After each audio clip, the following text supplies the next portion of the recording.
Hey, kia ora koutou whānau. Welcome back to another edition of Big Hairy News. Kia ora, Chewy. How are you, sir? I'm snug as a bug in a rug. Snug? It was a cracker day in Dunedin today. Oh my goodness. Oh, but it's bloody cold now. And I tell you what, they're doing roadworks down at the end of my road. And although, you know, I could leave the street if I wanted to, it feels like they've closed the gate. Right. And I can't go anywhere now until 6 a.m. So out comes the Audi. I thought you were going to say something like the poor guys working on the streets overnight tonight. And if you were going to say that, which you didn't do, what I would have said is, have you seen that they've wrapped the Dunedin hospital, the new site they're building, in plastic?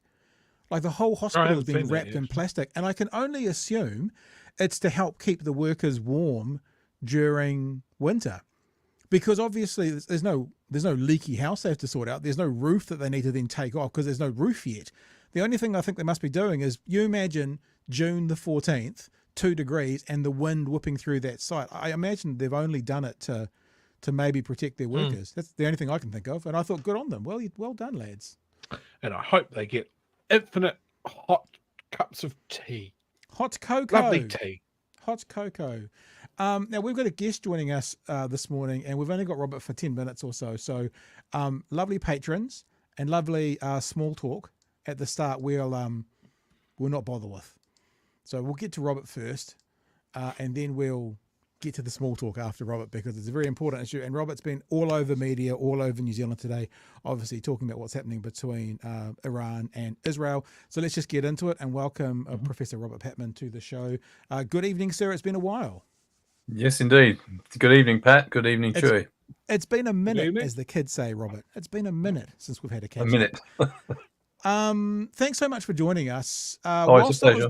Whilst I was prepping for the show, before you and I talked, I actually found a clip that's about 2.5 minutes long that talks, and this is from the Wall Street Journal, and it's not really opinion, that talks a little bit about the timeline. Do you think, because I know you've got limited time, we should play this 2.5 minutes to give people an up-to-date and then we can talk about it? Or should we just talk about it? What do you think, Robert? Oh, I think you should play it. Okay. All right. So this is a timeline. It came out about 15 hours ago from the Wall Street Journal, and it is just basically a timeline of events leading to, well, I guess 15 hours ago. Let's have a look. On April 1st, an Iranian diplomatic building in Damascus was hit in what Iran says was an Israeli airstrike. The strike killed top Iranian military officials, including a senior member of the Islamic Revolutionary Guard Corps elite Quds Force. It was one of the highest profile killings of Iranian military leaders in years. Israel didn't confirm or deny responsibility for the strike, but Iran publicly threatened to retaliate following the attack. Israel and Iran have had a years-long shadow war. They don't attack each other directly. Iran attacks Israel through proxies, and Israel responds directly against those proxies, as opposed to directly against Iran on Iranian soil. What was different here is that this was the most direct attack on an Iranian asset that we have seen.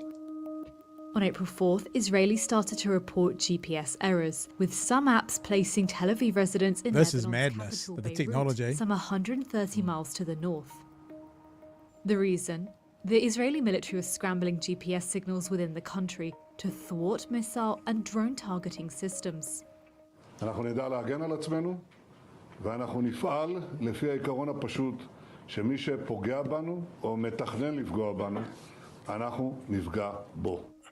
On April 10th, Iran's supreme leader said that the strikes in Syria constituted an attack on Iranian soil. I'll just pause this for a sec because we do have an audio podcast. Benjamin Netanyahu basically just said, if you hurt us, we'll hurt you. And now the Supreme Leader, is that the correct title? Says the wicked regime of Israel made a mistake in this case. It must be punished, and it will be punished for those in the audio podcast. The same day, President Joe Biden reaffirmed US support for Israel. As I told Prime Minister Netanyahu, our commitment to Israel's security against these threats from Iran and its proxies is ironclad. Let me say it again, ironclad. We're going to do all we can to protect Israel's security. On the 10th, it also emerged that US intelligence reports showed that an attack could be imminent, according to US officials. The tension came to a head on April 13th, when Iran began sending drones and missiles toward Israel. Air raid sirens blared across Israel and explosions were heard over Jerusalem as Israel's Iron Dome air defense system kicked in. Biden met with his national security team and issued a statement condemning the attacks and said the US helped Israel take down nearly all of the incoming drones and missiles. By early morning of April 14th, Israel lifted sheltering orders, a sign that it believes the brunt of the attack is over. So there's a timeline, Robert. Are you pretty happy that that's up to date for now? Is there anything we want to add to the timeline as reported by the Wall Street Journal? I think it's reasonably up to date, yeah. Okay, so where are we at? Where are we at? Well, we're at at the moment. The United States, under the Biden administration, has said that they will not support retaliation by the Netanyahu government against Iran. Yep. And are working behind the scenes to try to prevent Netanyahu from retaliating. I think Mr. Netanyahu is probably under pressure from his hardline extreme right coalition to go after Iran, to retaliate against the retaliation. And let's be quite clear, as that commentary suggested in the Wall Street clip, Iran and Israel have been shadowboxing for some time. Yeah. And it should be pointed out, Mr. Netanyahu was a vehement opponent of Mr. Obama's nuclear deal, which postponed the development of Iran's nuclear weapons in return for lifting sanctions against Iran. Mr. Netanyahu really opposed that deal. He was very pleased when Trump scuttled it. And it now means that Iran is very close to developing nuclear weapons. And the other thing we've got to keep in mind here, and it's really important that we don't overlook it, but the attack, the commentary started off with the attack on the diplomatic premises of Iran in Damascus, Syria. All diplomatic premises are covered by the Vienna Convention in 1961, which means that diplomatic premises are off limits for reasons of diplomatic immunity. And this was a clear breach of that convention. Now, Israel's responded by saying... So, Robert, can I ask this? So that means it's a war crime? Yes. It's a serious infringement of international law. I'm not saying it's a war crime, but 7 people died and 3 senior leaders of the Iranian government. Now, the Israelis said they didn't recognize that this was a proper diplomatic establishment because it contained senior leaders of the Iranian Revolutionary Guard within it. But, all diplomatic establishments contain military and intelligence personnel within them, virtually all of them. So where do you draw the line? Because do you make an exception for Israel? That has huge implications. My big worry here is we're seeing a serious erosion, and we have been for the last 6 months. We're seeing a bonfire of international law. And I think this is bad, particularly for small and middle-sized countries, because countries like our country depends on rules and norms rather than power in order to conduct itself internationally. So I think it's important to establish the context in which Iran retaliated. And as the commentary, as that clip showed, Iran felt this was a direct attack on its sovereignty and quoted Article 51 of the UN before it launched that attack, or just after, actually, to be precise. This is 2 wrongs don't make a right. I didn't like the retaliation by, this massive attack, but I didn't like the actions of the Israelis. And what particularly shocked me is that no Western countries, including the United States or our own, rebuked Israel for breaching this diplomatic convention. Yeah, that you don't attack the messengers. And so I'm concerned about this. I think New Zealand's government should be concerned about this because, as I say, we have a big stake in international law in a way that's different from the United States and the United Kingdom, who have that get out of jail card called a veto in the UN. We don't have that, and therefore we depend so much more on rules being observed. And it's very important, I think, to keep that in mind. I've got maybe it's a bit of a pithy question, I'm not sure, but we get told a lot by supporters of Israel that Israel has the right to defend itself because Hamas entered Israel and did those atrocious, horrific war crimes within the music festival and other places. Could one, if one wanted to, follow the same argument and say Iran has the right to defend itself because of the breaking of the Geneva Convention by Israel? I mean, and I'm not saying either of those positions I take, but lots of people do take the position of Israel has the right to defend itself because Hamas attacked Israel. Therefore, Iran has the right to defend itself because Israel attacked Iran. Is that a fair comparison to make in this situation? Well, first of all, the right of self-defense is not limitless. Yeah. And if you take Gaza, it doesn't include killing innocent people who had nothing to do with the Hamas attack. We're with you. And I'm also 100%.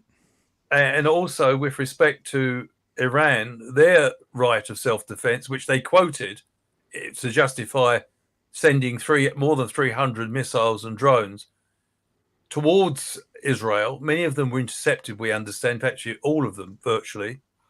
But still, that was a pretty, it was a choreographed or telegraphed move. They let the Americans know and they let the Israelis know that this was going to happen. And they concluded at the end of this high-risk operation, they made a statement and said, that's it. We've concluded it was a successful mission or successful operation. And as far as we're concerned, that concludes things. Whether Mr. Netanyahu accepts that. And another thing that we've got to keep in mind here is that Mr. Netanyahu has a political interest in, as his critics point out, in Israel, in continuing to engage in conflict. If there is a lasting ceasefire, he may well become, it could be the signal for him to leave office, because there's a lot of domestic opposition to Netanyahu. There's fury that he hasn't got the hostages out. His argument has always been, trust me, we'll use military power and that'll be the best way of releasing the hostages, because there's a lot of families in Israel now who believe they may never see the hostages, and the pulverizing of the air and ground offensive in Gaza has obviously increased the chances that they may be killed. Now, it's an appalling thing to take hostages, and I'm not justifying it in any way. I wish Hamas would release the hostages immediately, and that to me would be a good step forward. It would undercut Netanyahu, by the way. But the point is that I think there is a serious concern within Israel that Mr. Netanyahu may have launched that attack on the Iranians,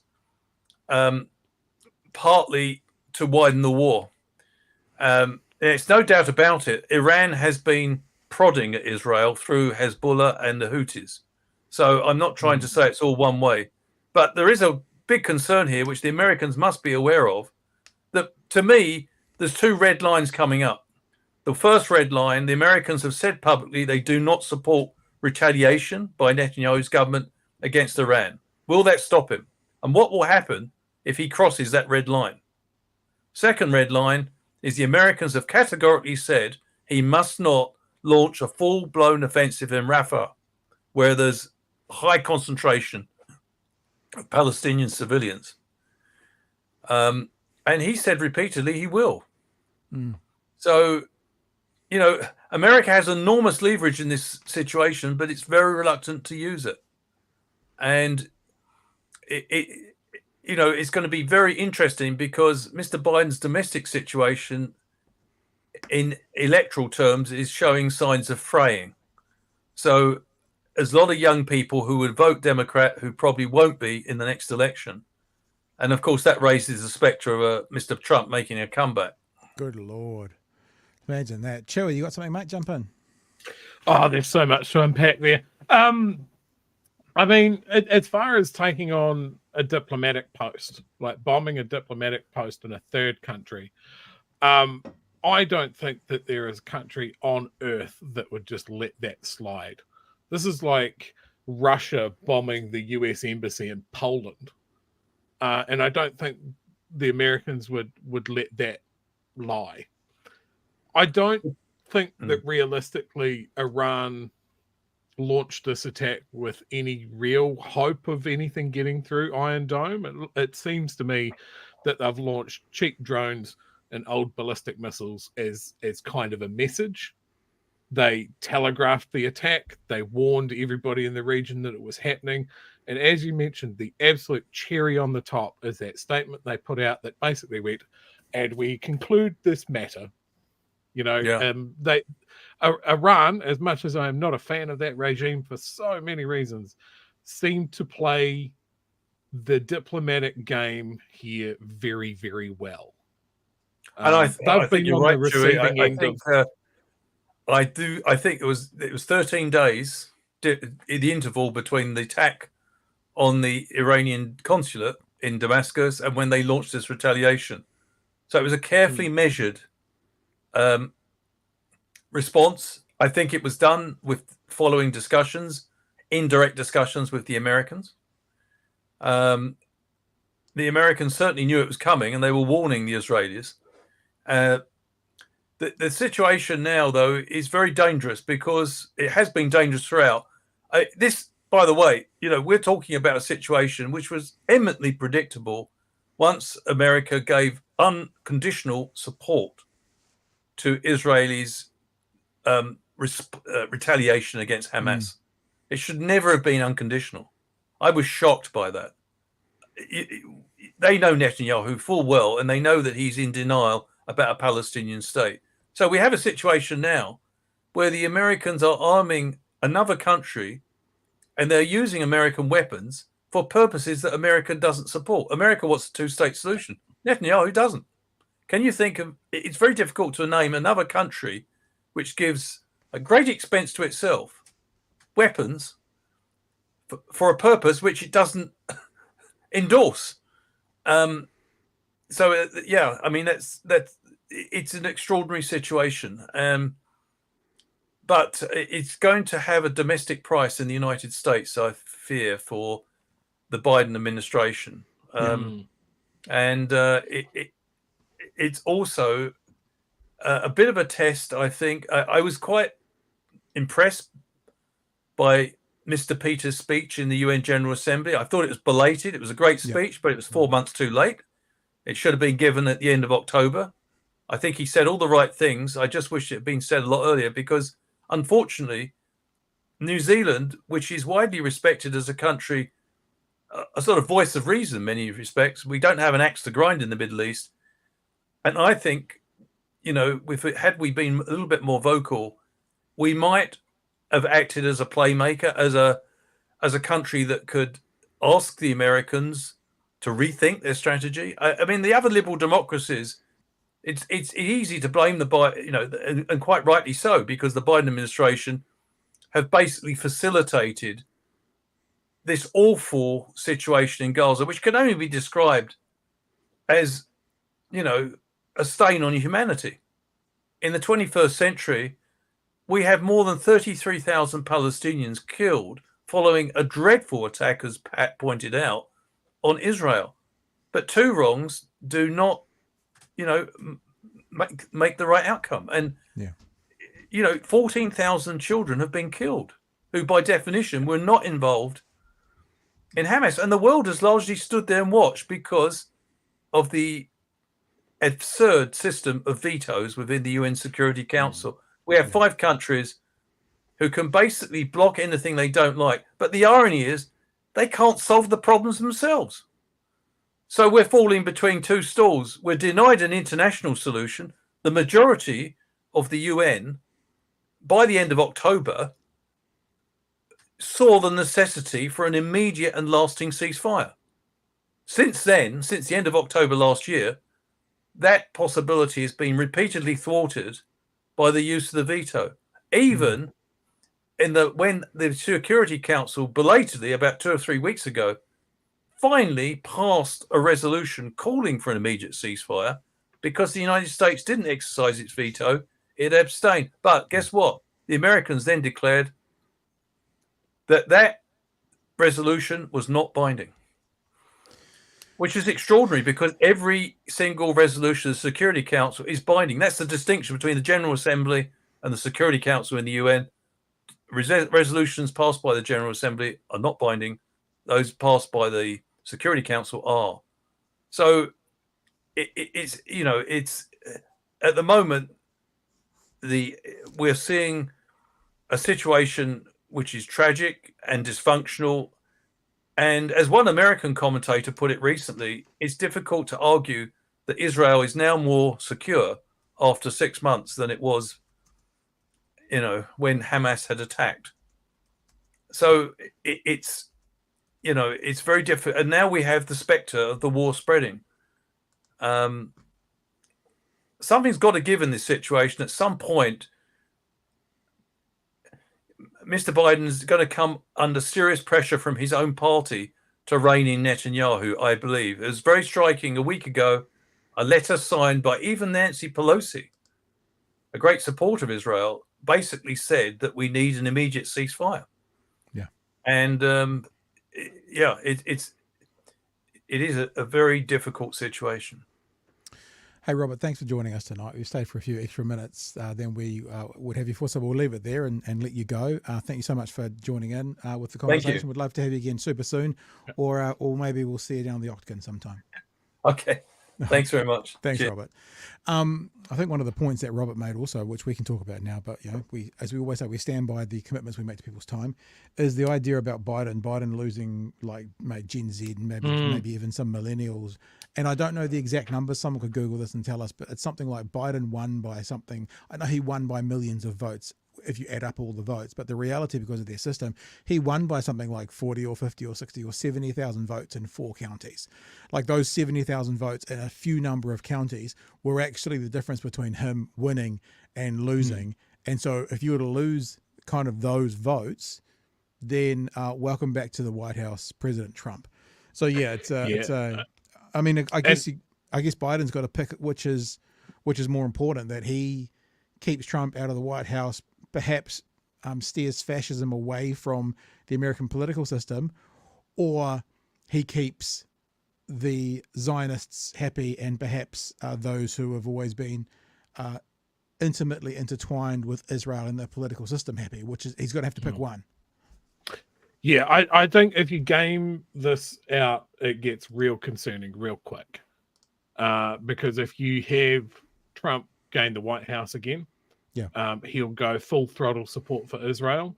The weapons taps will be well open.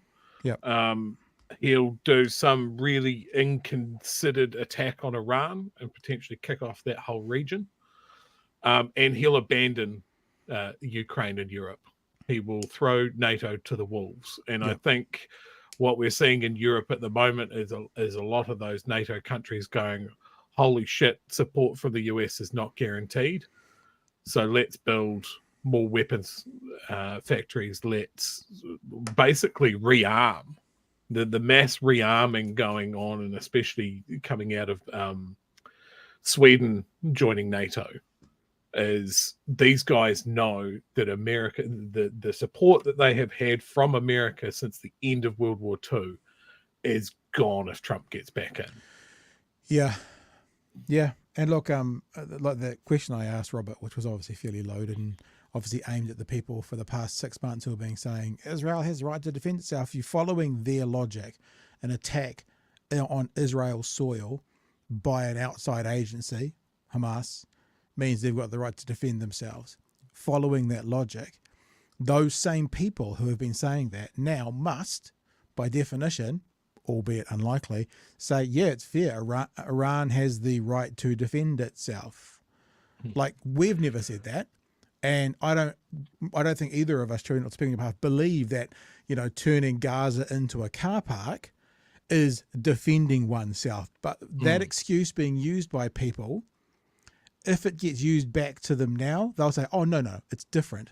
It's like when they had that idea about, you know, a whole bunch of more conservative right-wing people started to talk about the vaccine and my body, my choice, were the same ones who wanted to, you know, ban abortions, and they wouldn't let women have my body, my choice. So I get that. I get that this is horrific, and we're not trying to be pithy and light-hearted about the situation, but yeah, there are some certain bad actors in society who, if you say that back to them, well, Iran has the right to defend itself, will come hell or high water say how it's different. Whereas I think a international body, Hamas, attacked a sovereign nation, Israel, and the residents of it. Okay, an international body, in this case Israel, attacked the citizens of a sovereign body, in this case Iran. Now the scales are vastly different. The people who died are vastly different. But if you're in a court of law, both would be deemed breach of Geneva Conventions, as Robert Patman just told us. So, you know, you can't have it both ways. People who have been using that excuse to basically excuse the idea from flattening Gaza, or be honest actors and say it's the same for Iran. They can do what they want. Shall we? Now, Israel has the capability, and they've used it before, of literally doing an airstrike on Iran. Mm-hmm. They have flown F-16s right across Jordan, at Syria and Iran, maybe not Syria, and Iraq, and struck at targets in Israel. At the time, it was the Iranian nuclear program that they were targeting, but they have that ability to do that. Iran does not have the ability to do the same to Israel. They only got ballistic missiles and drones. But I think, depending on how Netanyahu's going to take this, Iran's next worry is, I think, an airstrike somewhere like Tehran or wherever, military targets. Yeah. And that would be quite the escalation. And I think at that point, the US really needs to pick what they're going to do. And I think all of these things of like, oh, we don't support this, we do support this, we're ironclad support for Israel and that sort of thing. There's so many mixed messages there, and there's so many times that they've thrown down a gauntlet to Israel to back off or to de-escalate the situation that Israel has outright ignored, and the US has rewarded them with more weapons systems, more engines, more support. There is not a single message that the US has given that says, if you keep doing this, there is a negative for you. So why would you listen? Yeah. You've had US and European support for 60 plus years in the region because you were seen as the stable outpost of Western values. And now Israel is one of the most destabilizing actors in that region. It is crazy. It's kind of like it's drawn focus away from Ukraine. It's drawn focus away from talking of Russia. You know, it's those what's Russia's angle in this? Traditionally, they've been allied with Arab countries around Israel. They've been allied with Iran. So maybe there's a play in there as well of like, hey guys, can you just fucking kick something off so people stop looking at me? That'd be great. I also think, and this is going to be spun by some people if they want to. I get it, and there'll be various words that start with anti and end with might thrown at me for saying this. But I am thinking that, this is a strange analogy, but when the teenager at school loses their dad and they go off the rails for 6 months and the school goes, okay, there's reasons why we're going to treat this kid with kid gloves. There's reasons we're going to allow them maybe behaviors or whatever that we don't allow the other students because of what they've been through. It feels like for the past 60, 70 years, Israel has been treated like sort of the child who suffered the worst atrocity in the modern history. And they've somewhat been given a pass. but it feels like we're coming to the end of that time. I wrote down statute of limitation, and it might be a bit clinical, but the statute of limitation for kind of letting Israel get away with whatever they got because of the horrific events of their recent history feels like it's coming to an end. And it feels like people around the world are kind of going, you know what, guys, stop. Enough is enough. We understand the history. We understand how horrific it was. We understand we need to make space for you. We understand we have to look the other way occasionally. And I'm talking about the international world now. Look the other way because you have stuff to go through. But this is stopping. This is enough. And I mean, when Biden says that we're not supporting them retaliating against Iran, that might sound to us Kiwis like, nah, that's a bit weak. But in America, that's a pretty bloody strong statement for America to Americans. Because up until now, they've been, yeah, look, we're just with you, whatever you need. Although in saying that, Chewie, come back to the fact that they still supply them with all the weapons and stuff, as Robert was saying, to do what they want, even though they're telling them not to do it. And I just get the sense that, maybe Netanyahu's term is coming to an end.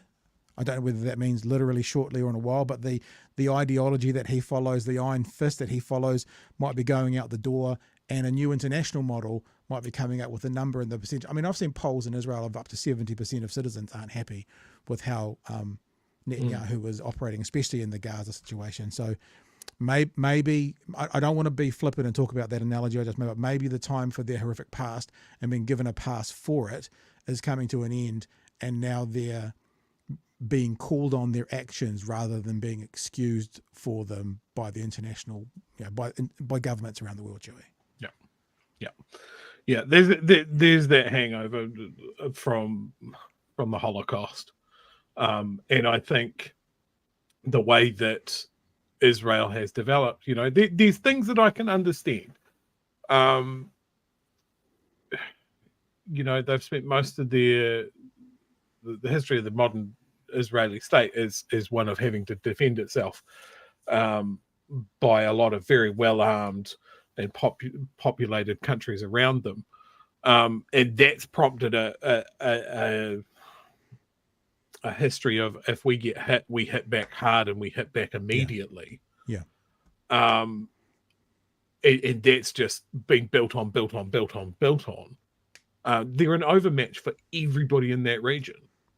They're nuclear armed, whether they have officially said so or not, and it's probably the same for Iran.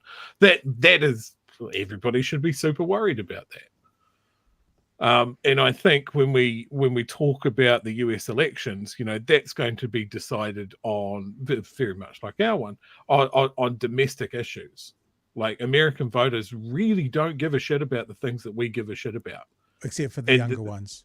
The younger ones are different. They look more internationally. They do look more to climate change issues and that kind of stuff. I agree with you in general, but if Biden loses, let's be silly, all of the young vote, half of the young vote, 10% of the young vote, that could be the difference. Yeah, and that's the thing. They are driven enough to go, I disagree with Biden, the current president, so much I can't in good faith vote for him.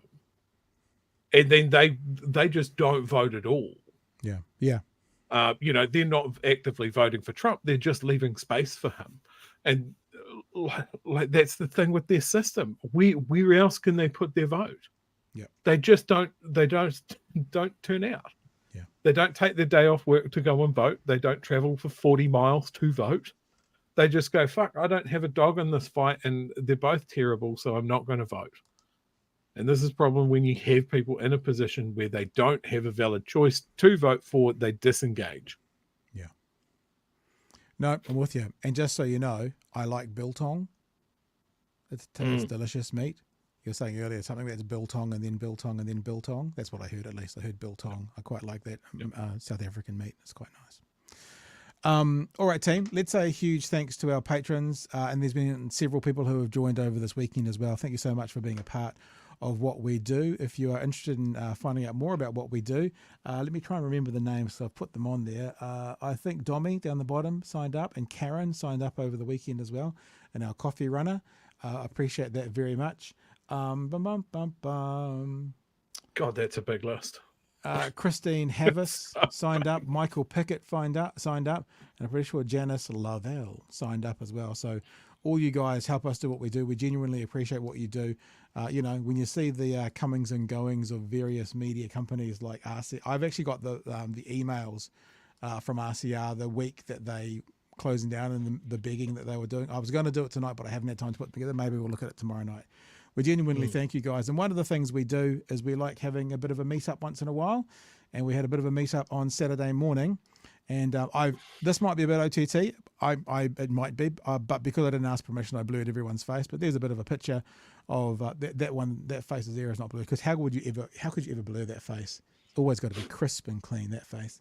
So there's just this isn't all of it. Chewy joined us at some stage as well. So some of the people who joined up with us on Saturday morning come and say g'day, and we talked about a few things, and we got some ideas, and I took a bunch of notes, and yeah, that was one of our meetups. And remember, you also get early access to things like this is Dr. Greg Treadwell when he was talking to us about trusted media, and that got put up early. And yep, we're all about it. And if you are too, then head to patreon.com/big hairy news. Okay, now normally at the start of each show we'd have a few pithy things to say. Chewy, I'm going to do a couple of these now because we know nothing about this yet, but it's very interesting.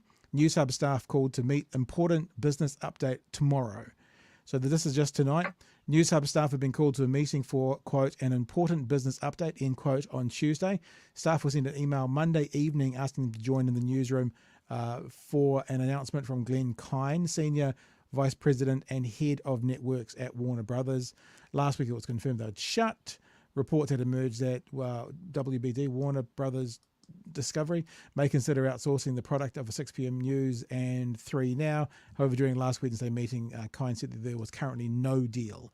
It's interesting though, because if they're going to do a all hands on deck meeting tomorrow, I mean, it's not going to be for them to say, just letting you know we're still closing down in July. So what is it going to be? No idea, but obviously that will be something we're probably talking about tomorrow night. What are your thoughts, if any, Chewy? Oh, I think it's Murdoch. You reckon? I do. There was a Murdoch representative in the country end of last week who apparently had some contact with Luxon.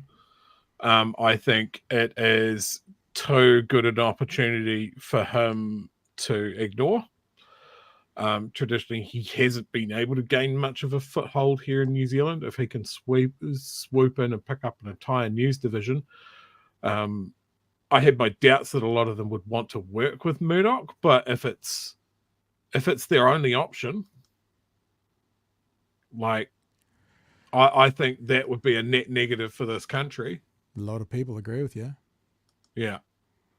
I just it's the only option that I can see. I guess Pornhub. I like that one. Pornhub. I guess they've already got a Sky Australia product. They could just bring that whole thing through and do a breakout for news and yeah. Interesting. And that's just an absolute fire hose of sewage right into our news gathering space and our opinion space, especially.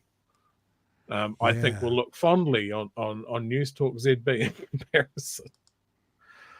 Oh, I laugh, but it's like how we look back at George W. Bush going, "Oh, I remember when they had sane Republican presidents," and 6 years from now you could be going, "Oh, I remember when that News Talk ZB was quite a quaint station. The things they used to say." Now look what we've got. Oh gosh, everyone, yeah, okay. Look at this. Rupert Murdoch gaining a New Zealand foothold. I guess if it's a fire sale, I mean, basically it's a bit like stuff. If he offers them $1, that's going to be better than them closing it down. And you know what I mean? Like, I'm not saying it would be literally $1, but if it's a fire sale, Vicky says we can say goodbye to Tiriti if it's Murdoch. And everybody, okay. I wonder if everybody was already thinking that was conversational, or they just bounced off the back of you, Chewy, because, there's quite a bit of chatter that I've seen about it. So yeah, it's not good. Yeah. Not good. All right. Couple of super chats. Thank you, guys. $5 from Nick. A wild late fee appears in the bush. How would you do that voice? In the bush. Coming forward, the wild late fee. Proletariat says, are tenancy services going to hold the pet bonds, or will landlords personally hold it? We're going to get to pet bond. In fact, maybe we'll do that bit next to just follow up on this. It's just a scam for money. Honestly, it really is. It's just a scam for money, and I'll show you why afterwards. So the government's wandering around talking about, good for, finally the tenant will be able to take Rover with them. It's like, yeah, and they'll take Rover with them, and they'll pay another $3,000, and they won't get that back at the end of the cycle. JC and the Pigeon Cats, Trump versus Biden. I met too many people here also that didn't vote. That's how we ended up with this shit show government. Somebody once said, if the left vote, the left win. Maybe there is some truth in that. Well, I know it's the same in America. Definitely, that's where it kind of came from. If the left vote, the left win. And Wicked Digital just said, hey boys, you want to have $5? So sure, thanks. We don't get to get a comment from you as well. You're welcome to comment, but there you go. All right. Speaking of Trump, this is something I put out today as well, Chewy. I've been watching a lot of American politics over the weekend, mostly because of what's happening in the Middle East. But a tweet today: predictions are always fraught and usually wrong, but here's one. The Trump trial will end in a hung jury with no acquittal or conviction. The jury need a 100% agreement to get a decision. There only needs to be one Trump simp to stop a decision. As long as they can keep their head down during jury selection and the trial, then they can stop a decision. I think, the voting public in America in the last election were pretty much 50-50. The chances that you're going to get 12 people who have no opinion and do that fairly, I think are slim. I did some listening today to a podcast on the process and what's going to happen. So they obviously have that time at the start of a jury selection where they can eliminate people. If someone's proven during a trial to be unfit or to be fair, they can be removed. But once that jury door shuts and they start the deliberation, basically that's all she wrote.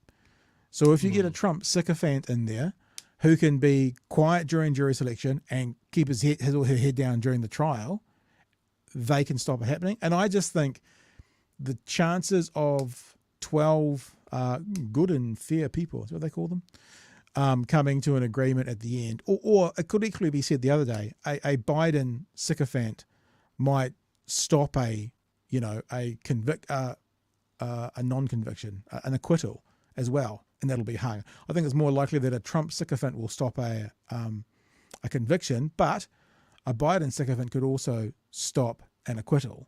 So that's why I just think, I'm just putting it out there. I'm always wrong with my suggestions, but that's what I was thinking today, Chewy. Why is everything so messy, Pat? So messy. Jesse for $2 says, give us your best Trump impressions. I can't do Trump, but I always notice there's when he says they indicted me, he always goes up, he goes, they indicted me. He has his real up on it sort of thing. It's just the really weird speech patterns, and certainly from his most recent rallies, he's just the mental decline of something chronic. There's currently a cast member on Saturday Night Live that does the absolute best Trump impression. It is untouchable. Okay. He's got the cadence right. He's got his weird turns of phrase right. He's just on the money.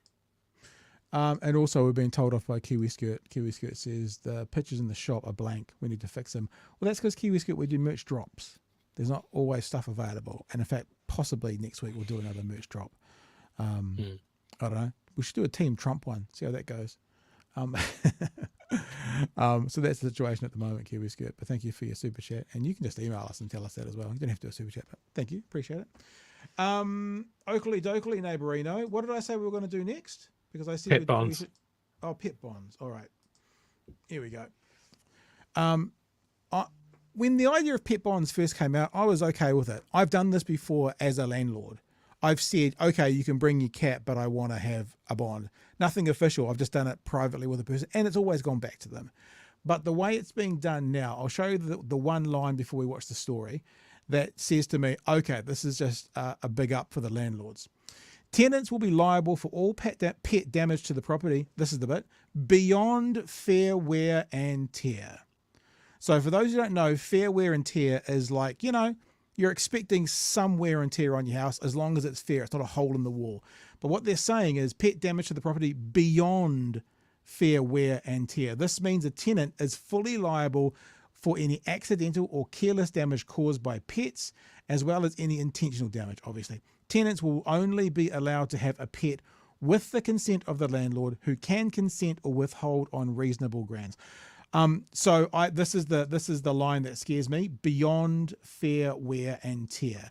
So if you've got a dog, like my freaking little ginger bitch, when we wash her, she likes to rub against the walls. And so now some of the walls have got this brown mark on them because she always rubs in the same place.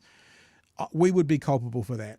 Whereas I would think for a dog, for a pet, that would be fair wear and tear. But because what they're going to set out to be for the pet bond is above and beyond fair wear and tear, Chewy, it's going to end up being a way that landlords can charge you another 2 weeks bond and then just not return it. Okay, so you've got a dog and your dog's chewed up the back lawn like every dog will. Sorry, you've just lost your $1,600, your 2 weeks rent there. Yeah. Like it's a PR win because everybody wants to have a pet in a rental, but it actually doesn't change anything. Yeah. Like the landlord still had the say of whether a pet can be in the home. And then it's a bond, so it's extra money that the landlord has to refund. And anybody that's rented knows that it can be a real fight to get your bond back at times. Like, so where is the plus here? It's not saying that a landlord doesn't have a right to say whether you have a pet in the home, and I don't think it would ever go that far anyway. But in the past, you had to try your luck, or just not tell your landlord. What has the potential to do more damage to the house anyway, right? A child? Yeah. A baby or a toddler or something, or a teenager, has more potential, has potential to do damage to the property anyway. Like, I don't see why there has to be this extra bond.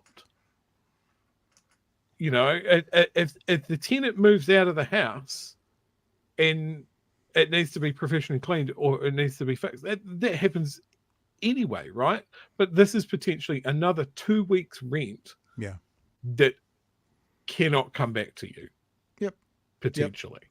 All right. And I think that there are some people that will abide by that. There are some landlords that will abide by that. And there are some people that will take the piss on both sides. It doesn't actually solve anything. Take the piss. Like the dog. No? Okay, sorry. All right, let's get to the story.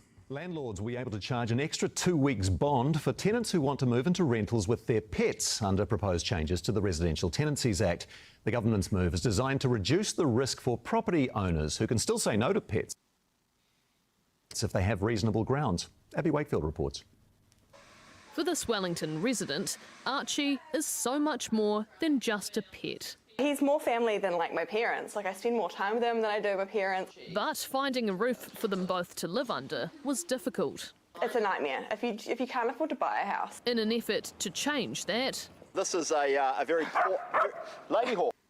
Look at those two bitches, and the politicians there as well. The coalition I do like governments Bishop's dog. Yeah, it's cute.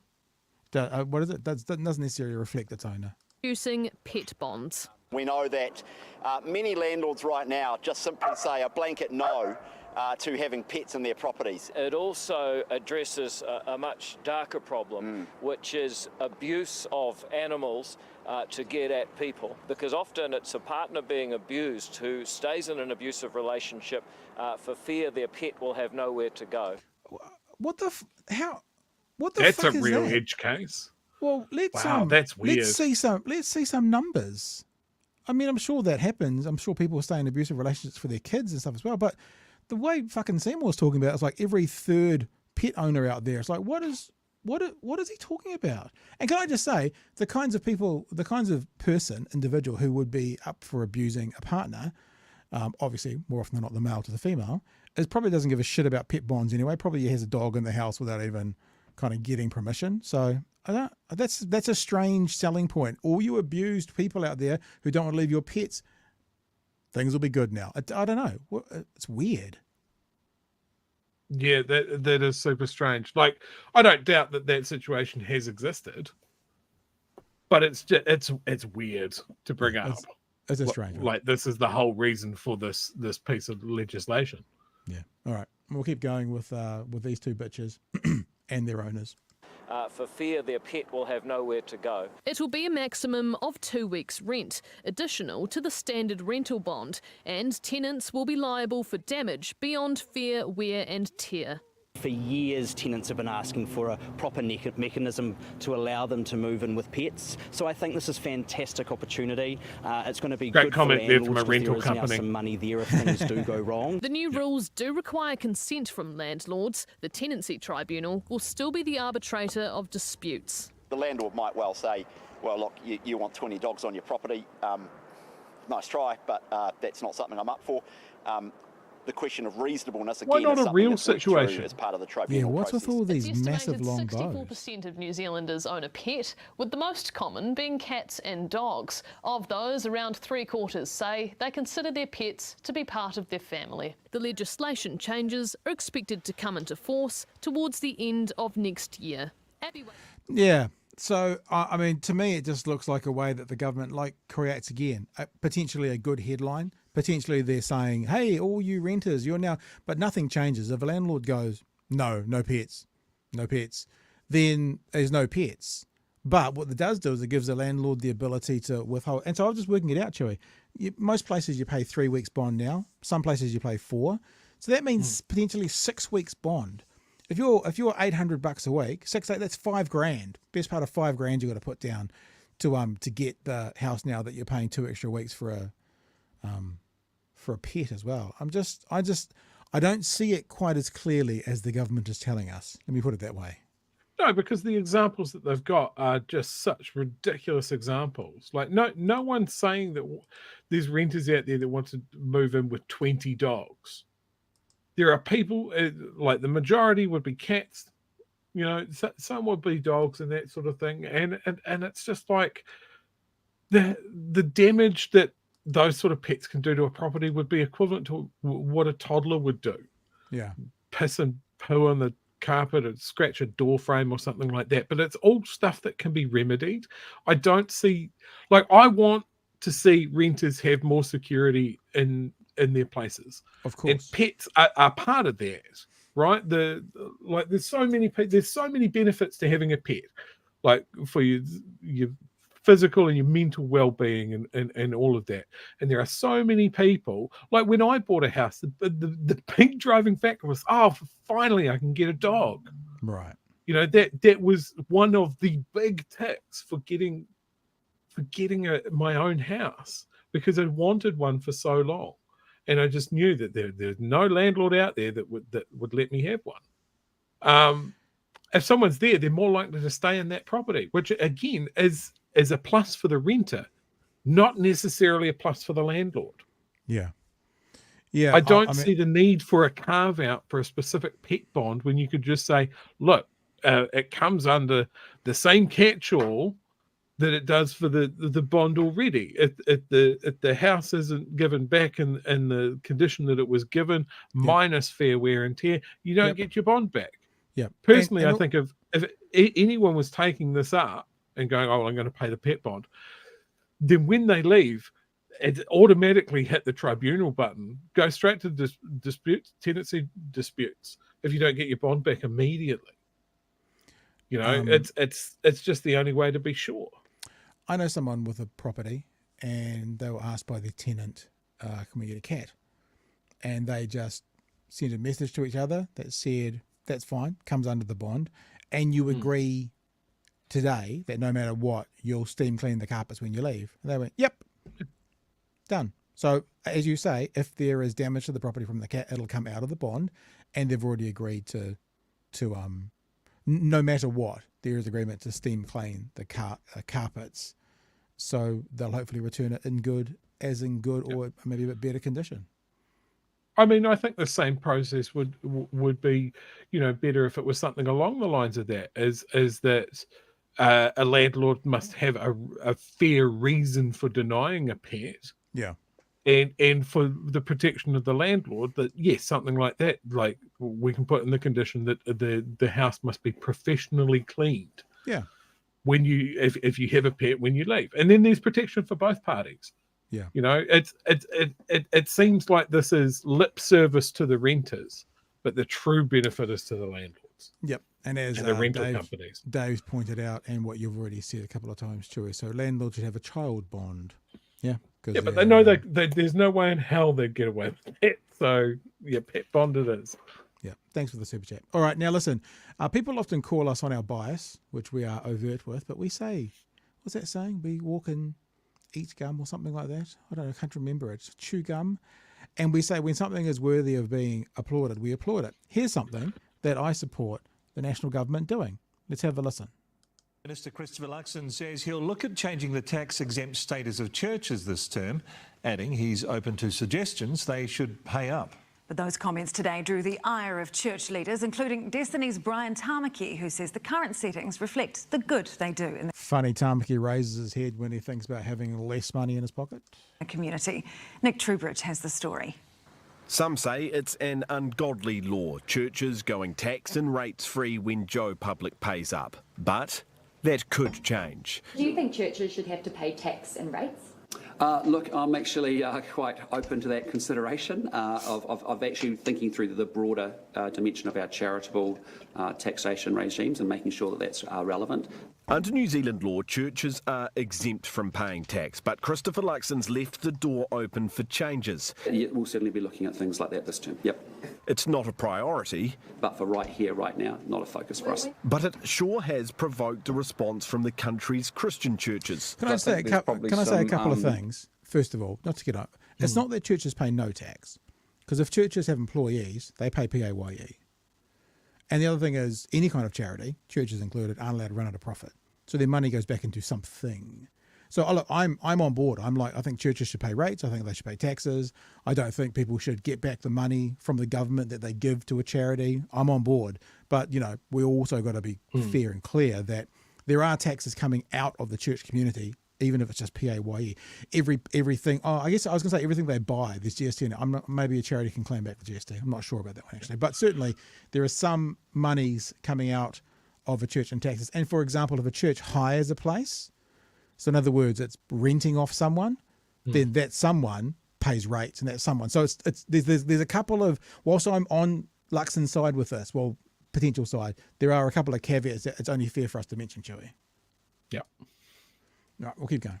Perceptions out there that churches have a free ride and aren't doing much good in the community, so why should they not pay taxes or rates? So it'd be good to have the conversation and maybe a little bit more known about what churches actually do out in the community. Destiny Church leader Brian Tamaki today came out swinging too. You've got to wonder where his headspace is, because a lot of the churches... wonder where he is.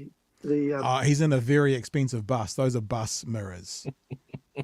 So he's probably in a $500,000 bus. Do you think Hannah kicked him out? He's not allowed in the house? Maybe there's no mainstream media allowed inside the Tamaki residence. Maybe that's part of it.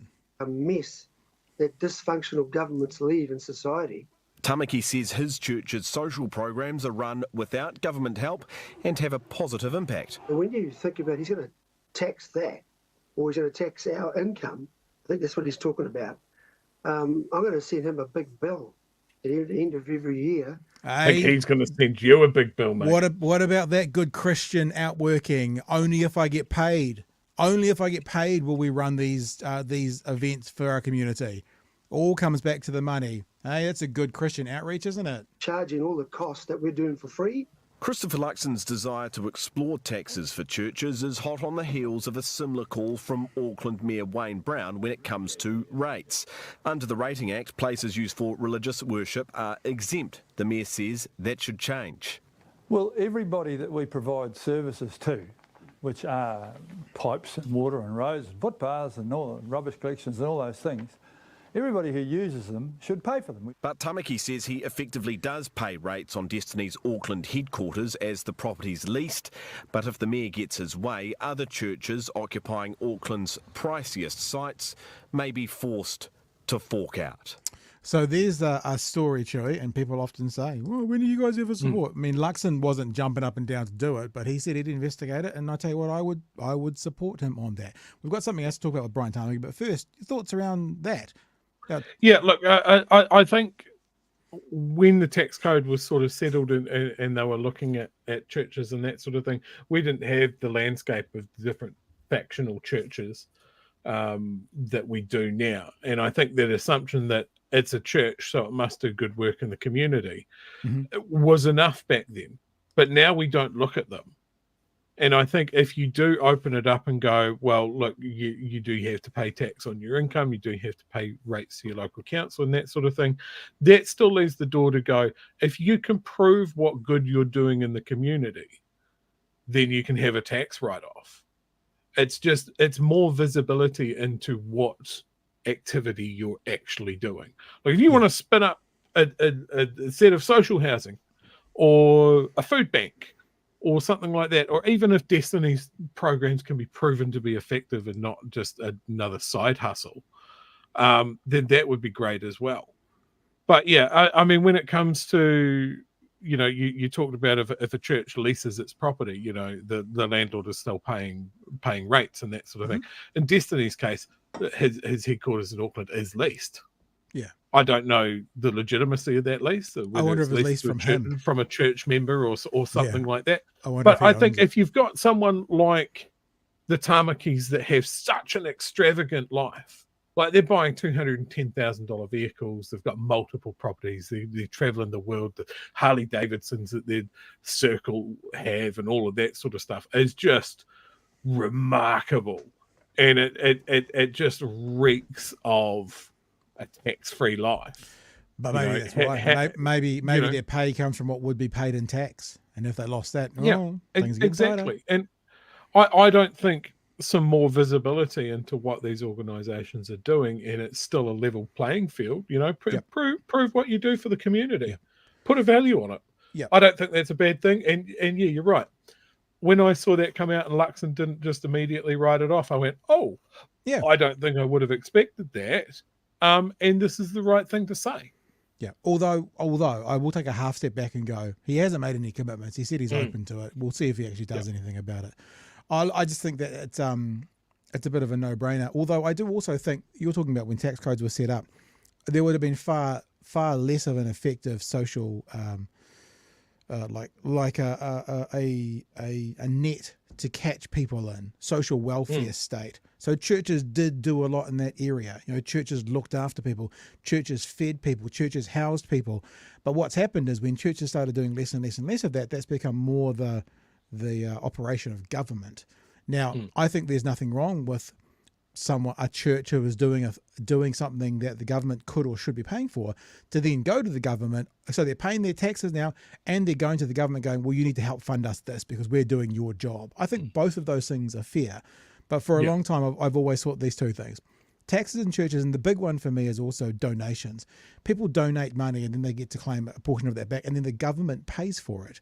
So that's the way that the government's acknowledging that World Vision or someone is doing their work for them, which is cool. But I just think that you donate to a cause because you want to support the cause, not because you want to get money back from the government in the long run. So I wonder how much, I don't even know, I could probably Google it. I wonder how much of the government's $3 billion going back to landlords could be added in if they stopped giving money back from charitable donations. Just a thought. But listen, there's another story about Brian Tamaki, and we do want to get to it. And the least surprising headline of the weekend, a relative of Brian Tamaki pleads guilty to painting over Auckland Rainbow Crossing. Remember that day when the media went to Brian Tamaki and he went, I don't know who it is, nothing to do with us. 31-year-old man accused of intentionally damaging an Auckland Rainbow pedestrian crossing by painting it white has pleaded guilty. Ford O'Connor appeared in Auckland's district court alongside a full house of supporters, including his grandfather-in-law, Brian Tamaki, of Destiny Church, nearly 3 weeks after the act of vandalism. He pleaded guilty to a charge of intention of damaging the Karangahape Road Rainbow Crossing. Now, I wonder what's happened, because the police at one stage started talking about a crime committed by, I know we don't have hate crime, but it was a crime committed for hate or something. O'Connor was convicted and discharged. He's been ordered to pay $16,000. Well, that's why they can't do tax pay taxes at the church is to pay for this. He's been ordered to pay $16,000 some odd in reparations for the cleanup. Police are still finalising the cost of having the crossing repainted. Now, there is a story here that I haven't actually heard yet, so we're going to do this together, because I actually thought this would probably be covered on News Talk ZB on TV1 or TV3, and I couldn't find anything. Whether it was and they didn't upload it to the website, I don't know. So he went on, I guess, I was going to say friendly station, but is any station really friendly to Brian Tamaki? News Talk ZB, and they talked to him about it. So let's have a bit of a listen all together for the first time, and we'll cut out at some stage and see what he's got to say. Is he sorry? Hello? Hello, can you hear me? Yes. Is he sorry? Who's sorry? Is Ford O'Connor sorry? Well, when you have a protest action like that, you're not sorry to actually get the attention of the councils who weren't listening. And that was that parents did not like drag queens storytelling to their kids in public libraries paid. Parents. Again, he says he's the moral arbitrator of the country. I'd be interested. We should do that. The research should be done. Do parents not like it, or do a handful of parents who are bigots not like it? Like, where does that actually fall?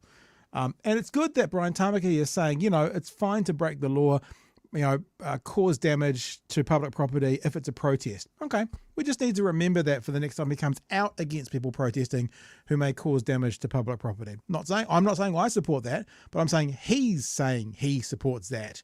If the council's not listening, then it's okay to do this, and we're proud of him for doing it. That's what he's saying. We've got to remember that for next time, Joey. By the councils with the ratepayers' money. There you go. Will he do it again? So? Will he do it again? Will he protest again like listen, this? Brian. Well, he probably won't, would he? Because he's now got a conviction, which is interesting considering the Te Papa debacle, and they haven't even been brought to court, and that was more severe. Well, I think that's a matter of process, isn't it, Brian? Because those guys have pleaded not guilty, whereas Ford has pleaded guilty. They're not guilty. Didn't we all see it? The police watched it happen. Yeah, but that's how court works, right? Anyway, let's get back to this. I don't think the public really like drag queens teaching. Let's get back to this, because the point you're making here is not helping my argument. So let's just get back to this. Their he should know how grandchildren or great-grandchildren in my case. And neither is the relationships and sexuality education bill being removed like Winston and this new coalition promise. And so these are the things that bother us as parents. We don't like that. We don't like this being pushed on us and forced on us. They are free to do what they want. Pushing it on you, you idiot. Weren't you aware, Chewy? The drag queens are turning up and holding it outside Brian Tamaki's house. It's being forced on them. You're going to do it right outside the house. Then. No. You can't pull his curtains because he's got $1 million view. He has to keep his eye on all the time as well. But he's the victim here. Brian Tamaki is the victim here. He's the one that's going down. So this is like a revolution for the victims. We want to behave, but when it's forced on us in every sphere of society we look, we are rainbow washed. Every sphere. And we've just had enough. That's all. Brian, it sounds to me like you're okay with what Ford O'Connor's done. No, I said to him when we finished in Gisborne, and we were right there and owned up to that, that's about it, no more. And so I was surprised the next day, and I found out, like everybody else, that someone had done K Road. And then, of course, as the day progressed, I found out who it was. Oh, fuck off. Oh, he was the driver. It was his car. As if you didn't know immediately. I call bullshit. My honest held belief, because he's litigious, is I call bullshit on that. And so when I was asked early on, I didn't know who did it. Did you tell him off? I was upset because he's the father of my great-grandchildren. Yeah, I was upset because of how it was going to make an awkward position for me. And I did not want him. He's got a clean slate. He's not that sort of boy. He's got his own business. And it's a bad... Well, yes, he is. He did it. He's not that sort of... So he didn't do it. If you're not that sort of boy, you don't do it. He is that sort of boy because he did it. Example for kids, isn't it? Well, yeah. It's not good when you have to go to that extreme level of getting attention of the people you trust to listen to the public, and they're not listening. Can he afford to pay the fine? Well, you know what? We barely got out of the court, and somebody sent $5,000 as a friend, and some other people now are hopping up and saying, "Hey, we'll pay for this. This is rubbish. They don't like it. This is not right that you should be paying that amount." Brian, Mm. do you intend to tell your followers at Destiny Church to cut this out and stop doing it? Why? Why would we cut it out if they don't cut out all of this nonsense? No, I take your point. You're still upset about something that's continuing to happen, but do you intend to tell your people to stop doing this, or do you expect that more of this is going to happen? Well, I don't know, really. I can't say. I mean, I can't tell people. I can just encourage them to say, well, this is what's wrong in society. This is something that we need to stand up to and be a voice for the silent supporters. I mean, this is part so of your silent, fault, though, because the silent supporters who are right now getting a 5-minute plug on New Zealand's largest radio station. If only these guys had an outlet, Chewy. If only they could get their message across there. you guys did it in Gisborne. Right now, everybody's doing what you did. You know what? I reckon that if people now see that somebody is finally standing up to a certain minority group where everybody else is afraid, I think we're doing a good thing for our children's future and for parents. Brian, thank you. All right. There you go, Chewy. So That man is both sides of the delusional. conversation. We're proud of what he did. I tell him not to do it. He won't do it again. He's messed up his future. He's now got a record. Will you tell your church not to do it? No, why would I do that? It's like, well, 6 to one, half dozen of the other, as my mum used to say. He said he didn't know who he did it, even though it was clearly a copycat attack, and he had no idea who could do it. And all he had to do was fucking ask across the dinner table. Well, look at the car. Look at the person that's married to his granddaughter. Oh, why have you got white paint all over your hands?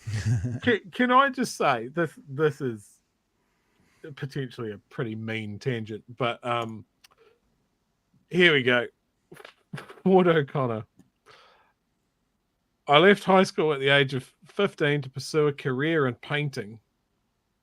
Oh no, he's fixed the spelling. When I checked earlier today, that this was full of spelling errors, which is disappointing. That's what I was really hoping to highlight. That this guy obviously isn't the shiniest penny in the pot. But yeah, like Tamaki's was always delusional when he said, "Oh, it's got nothing to do with me." Well, I was just waiting for it to come out. Yeah, of course. Police were always going to catch this guy. We said it here on the show. Yeah, what are the odds you'll give on it being associated with Destiny? Yeah, of course. Yeah, associated with Destiny. Someone in his flock, not someone in his family. Yeah. And I love that this whole thing is like, oh yeah, well, people that don't feel that they're being listened to are just going to lash out, and drag queens are just everywhere. And it's like, fuck, man, you don't need to. If you don't agree with it, then don't go. But I think it's crazy that someone that has his eyebrows painted on to that degree doesn't like drag queens. It's just putting it off. His whole thing is that it's about the children. We're protecting the children. It's not bigotry at all. It's all about children's protection. The other day, Hannah Tamaki posted a picture of them driving one of their cars on 90 Mile Beach with 5 unrestrained children in the back seat. So it's bullshit. Yeah, but these guys hang on. There was an empire of bullshit. But let me assume there was no drag queens in the car when they were driving unrestrained, were there? We couldn't see the driver. Okay, maybe there was. So maybe there was. Who knows? But look, I look. If Destiny gets taxed, and now Tamaki has to go out and make an honest buck, he drag won't queens pay. make good money. It's not him. You do a few hens parties. This is the that thing sort of is, thing. If that does happen, it's not him that'll see a cut. It's other areas within his organisation. They won't get any of it. This government's coming for him in every way, right? They're going to tax him. They're taking his gang off him. He can't wear his tough man gang patches anymore. All of these, like, I agree with one of the policies of taxing the church. Didn't agree with the gang patch. But look, if there's a crackdown on Destiny Church's little pocket motorcycle gang, then maybe that's how you win me over. In our meetup on Saturday morning, someone mentioned we should try every now and again, because we're such miserable old bastards, to finish or to have some good news stories along the way. So here's a good news story for you, whānau. Check this out. New Zealand bucked life expectancy trend during COVID-19, says study. The first 2 years of the COVID pandemic undid earlier success in increasing life expectancy, except for a handful of countries, Aotearoa, New Zealand among them. Global life expectancy declined by 1.6 years between 2019 and 2021, reversing the long-standing trend of life expectancy improvement, according to the latest analysis of the Global Burden of Disease study, which sounds revolting, known as the largest and most comprehensive effort to quantify health loss across places and time.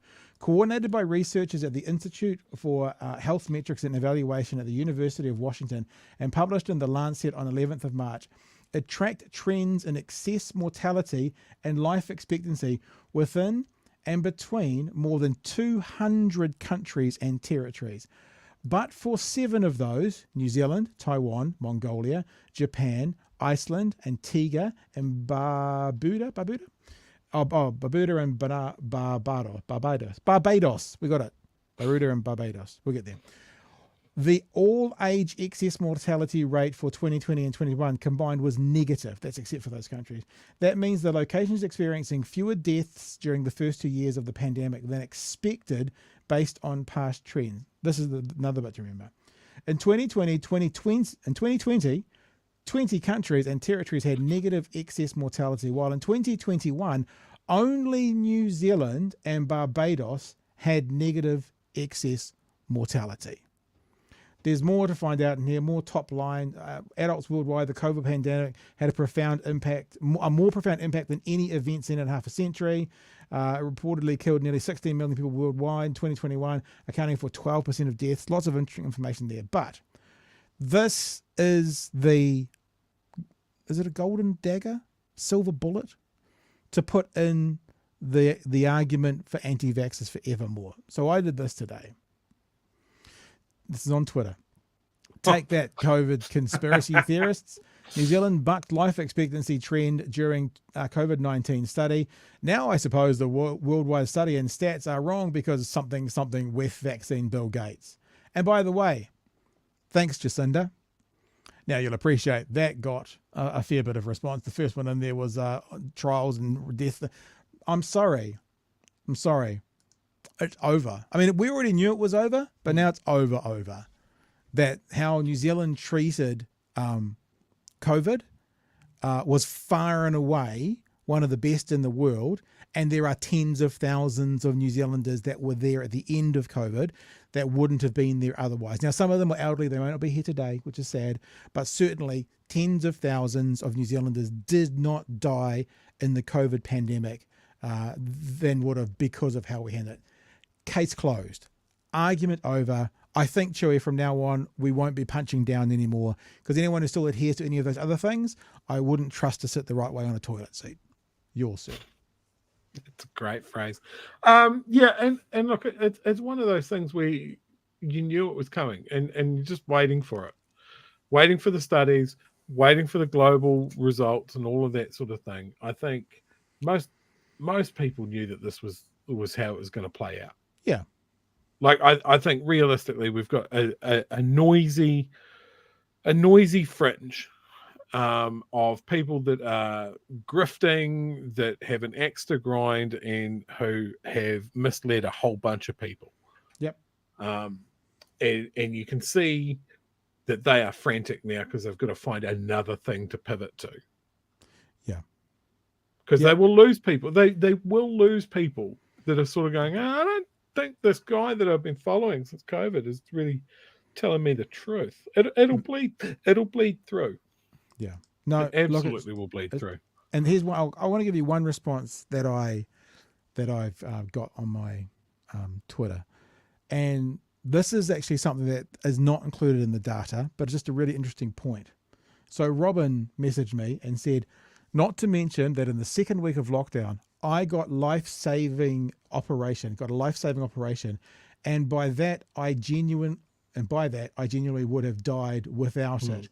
In a hospital, that was not overrun by a surgeon that was not exhausted or terrified.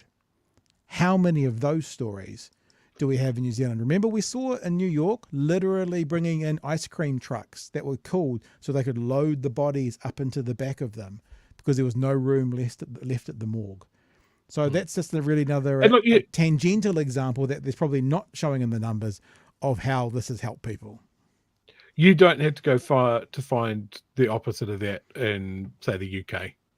NHS got absolutely flattened by COVID. Yeah. Absolutely flattened. Their staff got railroaded. They didn't have enough PPE. The scandal that came out about companies that got government money to make PPE and then never did. And it was the NHS carrying the can for the whole thing. My wife's cousin works in the NHS and is a nurse, and she must have had COVID 4 or 5 times in that period. And there were people that died because of that, because their hospitals were overrun, that they were stacking COVID cases in the hallways and that sort of thing. And we can just turn there and go, cool, there's England, a lot more money, much bigger country, more money, that sort of thing. And they absolutely dropped the ball. They tried to do everything too late. They still had an economically devastating lockdown. They tried to play that out and it didn't work. They had they had the worst of both worlds. So yeah, I think, we did the best we could. We were lucky who we had at the wheel at that time, and we were lucky that the decisions that were made were made quickly. And whatever price we're still playing with, just some real broken people with broken opinions and the damage that it's done with people's perception of media and government, I still think it's worth it. It's a net gain. Yeah. Look, and let's just go to another conversation quickly as we wrap up some super chats. Thank you for them. Because I Care has also said, the tinfoil hat, still won't believe it, Pat. I agree. 5. And that's because they're in a cult, right? It's a cult, and that's what it is. Thank you for the super chat. And someone has mentioned up here, speaking of the cult, that brings us right back to RCR. This is quite a terrifying thought by Daryl. Daryl has given us a $5 super chat. Thank you. News Hub closing down, RCR on hiatus. Jesus. What are the odds that Murdoch buys it and puts RCR on tally? Talk about bad things that could happen to your democracy. Now, a couple of other comments here. I think these are all around taxing religion stuff. This is everything wrong with religion. They enable people like Tamaki to hoodwink gullible people to do their bidding and pay for it. Thank you for the super chat, Gareth. Mr. Arvids for $5. I thought Brian said in a live round 2 is coming. So much for that is that. Peter for a $2 super chat. Thank you, sir. Render unto Caesar that which is Caesar's. Brian, that's straight out of the Bible that most people interpret to say pay your taxes. And a couple of other texts that are coming in here as well. One on the on TV, on the News Hub. Murdoch is bad, but the real question is, how will TVNZ respond following the right or hard left? I actually think that what we might see is proper journalism if there's no replacement for News Hub. Because if someone doesn't have to compete for the clicks and the eyeballs, if they're the only voice in town, we might. I know that also raises the risk of they can do whatever they want, but we might also see journalism that doesn't need to chase the eyeballs, that can therefore chase the story, because they don't need to worry about the commercial return, that it could have that effect as well. I acknowledge it could have the opposite effect as well. I just hope that maybe people are better than that. On the rental and the conversation, because I care for $5, thanks for the super chat. My neighbour wouldn't want to rent as they have a donkey, a miniature pony, 4 dogs and 3 cats. So imagine, actually that's a good point. So what if you've got multiple pets? That'll be multiple bonds. I didn't think about that. Yeah, so think about that. Yeah, 2 weeks bond. I'm just stoked about someone with a donkey. Donkeys are cool. I like donkeys. And that's our super chats, and that's pretty much all of our information, Chewy. I'm clear. We've still got 5 minutes, but it's not enough time. Are you going to tangent for the next 20? No, I wanted to talk about Simeon Brown. and his personal passion project for Wellington. I don't know if you've seen this. Oh, is this the big long tunnel? Yeah, you know how we don't have money for ferries? Yeah. We don't have money for this, that, and the other thing. Apparently, we do have money to give to consultants to drill a massive tunnel under the entirety of Wellington so we can get eight lanes to the airport. Absolutely unhinged behavior. I mean, if he wants a passion project, what about a channel under the channel, under the Cook Strait? Is it Cook Strait? Yeah, go big or go home. Yeah, man. I know saying go big or go home is a hate crime towards, or a microaggression towards Simeon Brown because he's a wee fella, and that would just mean that he'd stay home all the time. But yeah, it just, why would you verbalize it? Yeah. Why would, knowing, like, you go, I'm going to mention this giant tunnel that everyone's going to think that I'm an absolute champion for mentioning, and it definitely won't be compared to anything else. Yeah, dingus. What the hell? Another super chat here, $5 from Gold. Thank you, sir. What happens if your pets have baby pets? Oh my gosh. Then That's what? more pet per pet. Another two weeks, another 2 weeks, another 2 weeks. Don't buy rats. My kids had rats, and I think they had 12 babies at their mother's place, for goodness sake, not with me. So yeah, there's another two. If you had 12 babies, there's another 24 weeks. That's basically getting towards 6 months. 6 months rent for those 12 babies. I wonder as well if they're going to pull a really long bow out their ass, and they're talking about women in an abusive relationships. Let's do the flip side and draw a really, really long bow and go, now people think that they're going to be able to have pets everywhere, so they get a pet, then they move to their second rental, and the landlord says no, so they put the pet in a bag and throw it off a bridge. What about all the murder coming to pets because the previous house let them do it and the next house won't? I mean, only if you're going to draw a ridiculously long bow example, then we can too. Is that fair? I think that's fair. That sounds fair to me. All right. Is there anything else you want to chuck out there before we head off for our 90-minute, 60-minute show? No, 90-minute Monday. $2, Mr. Arvid. Small man looking for a big hole to explore. He's looking to explore some holes. All right, guys.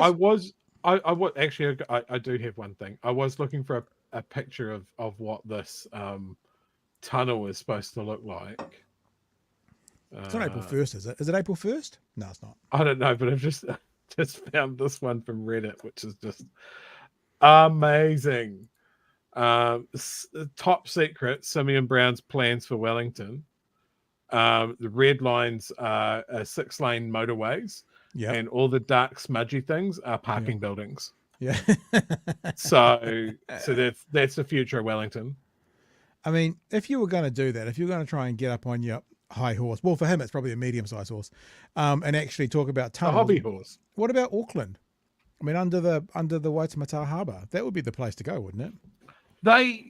They scrapped all of that work that was done for Get Wellington Moving, right? Yeah. Which was looking at multimodal transport to help people get around Wellington, help people get to the airport easier, that sort of thing. There's potential for new tunnels and that sort of thing. Too expensive. Been doing it for years. All the work done, throw it out, burn it. Now, with a fresh sheet of paper, we're going to spend even more money for a tunnel that no one has asked for. I just realised I haven't talked to you about one thing tonight, which was part of my earlier notes, but because we had Robert here, we stopped it. I haven't talked to you about my EV charging. I get about 2% an hour out of the which actually, so I was on 44% last night, right? When I parked up, I plugged it into the wall socket, just a 3-point plug. And the next time I took the car out was today at about 1 in the afternoon, and it was at 80%, just like that. I'm like, there's actually no need to get a fast charger. I think if you had the money, it would be nice to have, but there's actually no need. I mean, even if you couldn't get that much in, you park it at 5 o'clock in the evening, and it's there till 8 the next morning. That's like 13 hours. That's 26%. Do that 2 nights in a row, 50%. And isn't this what I told you? It's a change of mindset. It's a change of mindset. You just get a 3-point pin. Everybody compares it to the fast chargers when you're out traveling and that sort of thing. But you go home, you plug your car in, you go in, you have dinner, you go to bed. It's not something you actively do. Yep. You just get up in the morning and you've put the Ks that you've used that day back in the car. Yeah, well, more than that for Dunedin. It's like I said, 2%. 2% an hour is what I get. Interesting to know if other people are getting it. And also, we got to come to your place. I'll come help you dig that ditch, bro. Because then if I want to top up quickly, I can come see you. Nice. No, I am going to get onto that this week. My sisters are coming down in 2 weeks, and so I thought that'll be the next time I put it to 100. I'll get it up to 100 on the Friday night because then we've got 500 Ks to do whatever we want Saturday and Sunday. So yeah. Anyway, sorry, that was just a private conversation between me and Chewy. I hope no one else was listening to that. That was just about us. We were just having. Yep. We were looking at EV porn together. We were talking dirty about EVs. Once again, I'm not going to highlight it. Kiwi Rob, you're wrong about fossil fuels and EVs in New Zealand. You just are. Factually, it hasn't changed since the last time we've discussed it. You're still wrong. All right. So, and let's just end on that. That's a perfect ending for Monday.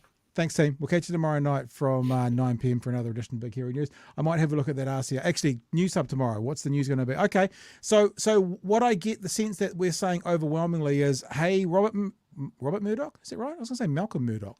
Rupert the bear. Rupert Murdoch. So cute. Rupert Murdoch coming to New Zealand. That's the prediction by consensus. So we'll see tomorrow night if that's right. And there's something else I wrote down. See, I did all my notes. Here's the question. If it is Murdoch, and if the meeting tomorrow they go, we've got an offer that we could walk away from, or we could take it, and it'll be some kind of stripped down form, and it's Murdoch bringing Sky into here, what do you reckon the journalists and the presenters will say? I'm going to put an expectation of what I would expect. I would expect the face of News Hub to simultaneously commit harikiri together rather than work for Rupert Murdoch. I don't think I'm going to get that. It's a little harsh. Yeah. But that's what I would like. Right. Some integrity. We'll chase this up tomorrow night. I might give a couple of those people who are on the TV3 posters that I know a call tomorrow and see if they want to come talk to us. They probably won't, but we'll see what's happening. And all sorts of other stuff tomorrow night as well. RCR. Wouldn't it be hilarious if RCR got some kind of show on there and they're going to come back bigger and bigger and bigger and better? Not hardly better, I guess. Anyway. All right, guys. Catch you tomorrow night from 9. Thank you. Thank you, Professor Patman, for coming and talking to us tonight. It's great when very intelligent people come and speak with us morons. We like it a lot. That's about it for me. Kia ora, team. Good night. Jesus Christ. Cheers, fam.